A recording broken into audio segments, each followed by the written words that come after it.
השם מולך תוגה להוות, ישמחו עם רבים, לא מוזעתם אויבים מספיע שם They occupy our name, our identity. I was still very much loyal to the Zionist ideology. Those symbols mean something to me. That star of David, that is on the menorah, that is in our religion of thousands of years. You say God promised land, you said the Torah. You don't believe in the Torah. I already warned that Israel would become far more extreme, far more closer to an apartheid state. I came home and I told my husband, we have to get out of here. Israel is complete mania. We call it in political science failed state. This is really a collapse of a state.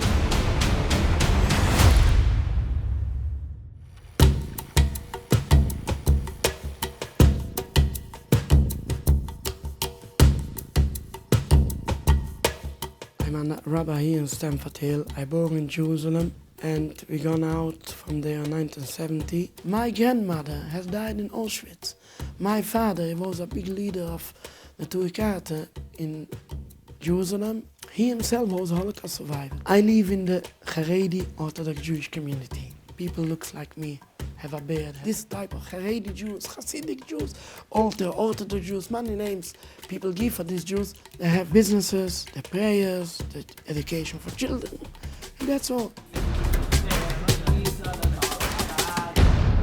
I was born in 1954, that is a few years after the establishment of the State of Israel.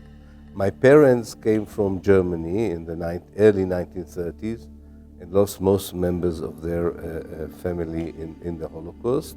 I grew up in the city that I was born in, Haifa, and probably had a conventional Israeli Jewish upbringing and experience more or less until I finished my military service in 1974. I participated in the 1973 war on the Golan Heights. I was still very much loyal to the Zionist ideology and didn't question any fundamental way.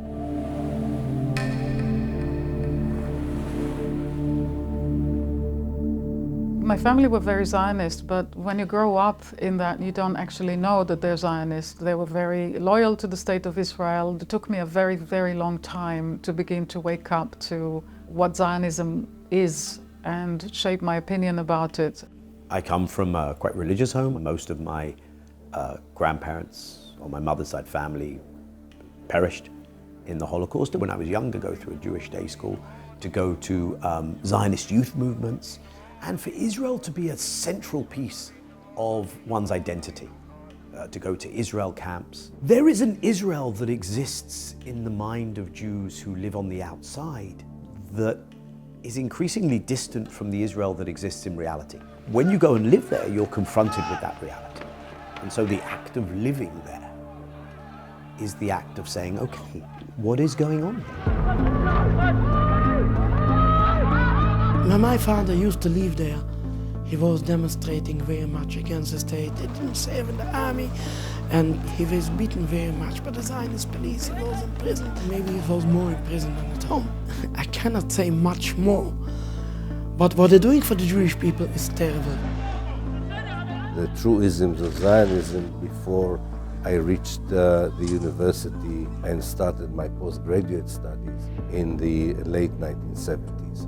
Conventional education that I was receiving had a very clear narrative, historical narrative of what happened in Palestine. We were taught that Palestine was an empty land, a land without people, waiting for the people, the Jewish people who were without land.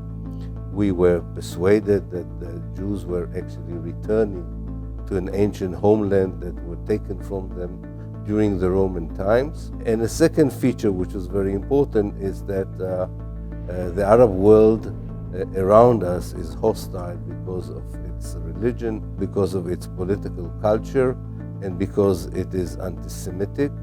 And therefore, we are doomed to defend ourselves and fight for the survival of the state because they hate us or they are against us because we are Jews. When you graduate from the Israeli education system, you really believe that you live in a democracy that is loyal to universal values of morality and humanity. You're effectively traumatized by the state, by the education system. And when you're brought up there, from a very young age, you're exposed to images of the Holocaust. If you were living there, this would be you. So just remember, the state of Israel is what keeps you safe. In Israel, you have to live in fear. The entire population is kept in a state of fear all the time. Zionism is a state ideology, which means it encompasses every walk of life. When you go to the kindergarten, you already are exposed to the Zionist narrative and ideology as a toddler. And then you will be exposed to it in elementary school, high school, in the army, according to that nationality law. Between the River Jordan and the Mediterranean, that is all over historical Palestine, only one nation can exist, the Jewish nation. No other nation. And not only that, this law says that in order to assert the Jewish identity of the land of Israel, Eretz Israel, you need to continue to colonize, to settle, and to reject anyone who is not a Jew, who does not accept that all of historical Palestine is a Jewish state. That is the essence of Zionism.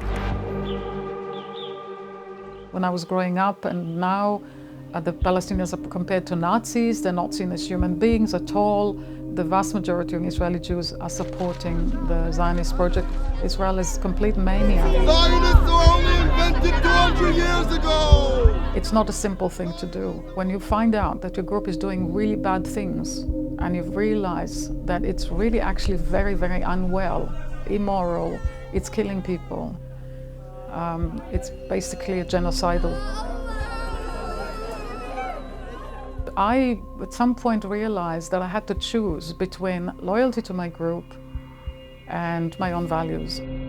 I came home and I told my husband, we have to get out of here. I didn't want to live in fear. I renounced my Israeli citizenship in 2001. In fact, I feel liberated, having left, not just leaving the state itself and renouncing citizenship of Israel, but mentally leaving the mindset of Zionism has been incredibly liberating. It was considered a big, big betrayal to want to leave. They were horrified when they heard that I was leaving, and they said, you can't leave, you will never have any friends, you know, they'll come after you.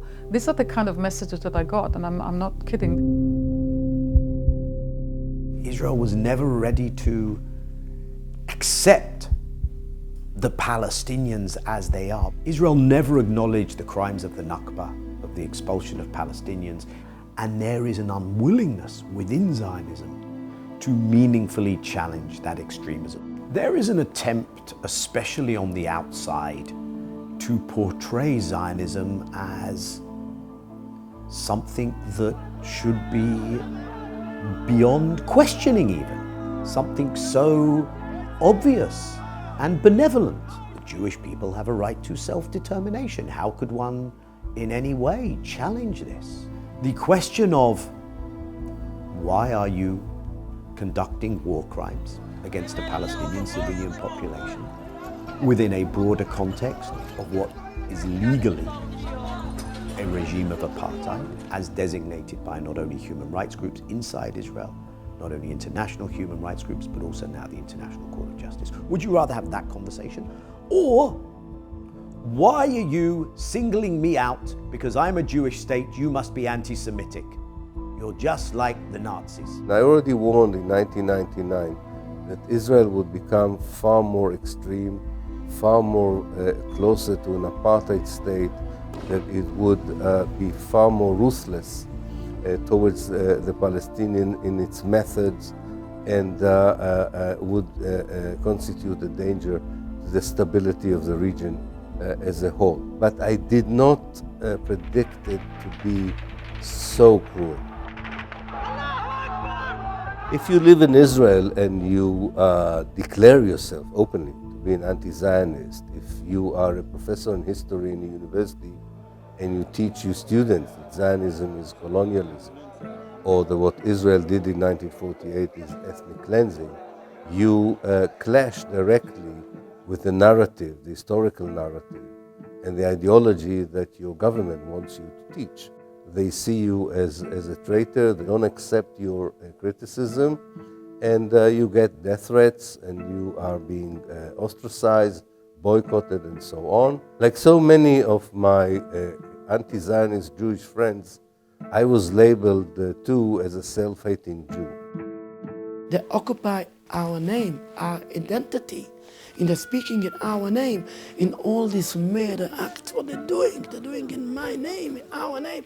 Everybody knows the history, knows that Jews have a golden life in all Muslim countries for centuries. How can people be so blind? Just open their eyes. I go in many times to demonstrations, and the police stops me before I come in. Where are you going? I go in there to demonstration. What? They're going to kill you. I thought, don't worry, just look. I show you a miracle. I go in between hundreds of thousands of Muslims. Nobody will touch me. You don't have to protect me. Just look. I'm coming every time among Muslims. I never see any anti-Semitism at all. Just look. From the Jewish point of view, where is the most dangerous place for a Jew to live today? You go the whole world, you will come to one point, state of Israel. The question of what will happen in this land and whether, not a theory of Zionism that I was brought up with, but the practice of the state of Israel, and the state ideology is called Zionism. And the reality there is a reality that is not enabling of an existence which is going to work, of course not for Palestinians, but also for Jews. And I feel now that this is coming apart. And therefore you see that some of the most vociferous, determined, angry voices in this period have been the voices of Jewish people saying, not in my name. Those symbols mean something to me. That star of David, that is on the menorah, that is in our religion of thousands of years. The founder of Zionists, his name was Theodor Herzl from Vienna, Austria.